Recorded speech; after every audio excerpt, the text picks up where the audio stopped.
This is your daily morning devotion from Christ Triumphant by Ellen G. White.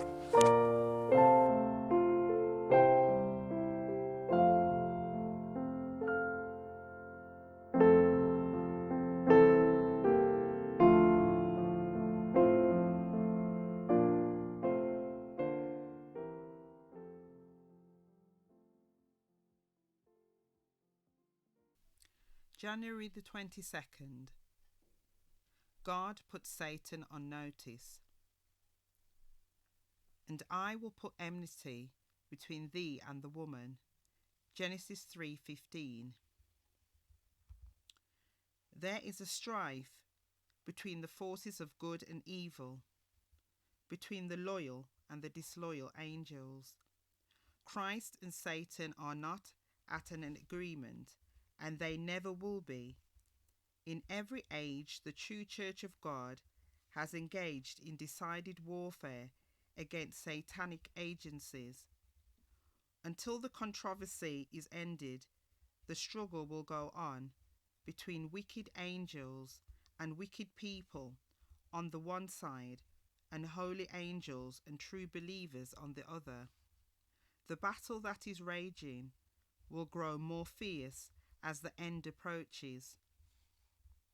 Those who are in unity with satanic agencies are designated by the Lord as the children of darkness. There is not and cannot be a natural enmity between fallen angels and fallen humans. Both are evil. Through apostasy, both cherish evil sentiments. Wicked angels and wicked people are leagued in a desperate confederacy against the good. Satan knew that if he could induce the human race, as he had induced angels, to unite with him in his rebellion, he would have a strong force with which to carry on his rebellion. In the hosts of evil there is jarring and discord, but they are all firm allies in fighting against heaven. Their one aim is to disparage God, and their great numbers lead them to entertain the hope that they will be able to dethrone omnipotence. When Adam and Eve were placed in the Garden of Eden, they were innocent and sinless, in perfect harmony with God. Enmity had no natural existence in their hearts, but when they transgressed, their nature was no longer sinless. They became evil, for they had placed themselves on the side of the fallen foe, doing the very things that God specified they should not do. Had there been no interference on the part of God, fallen humans would have formed a firm alliance with Satan against heaven.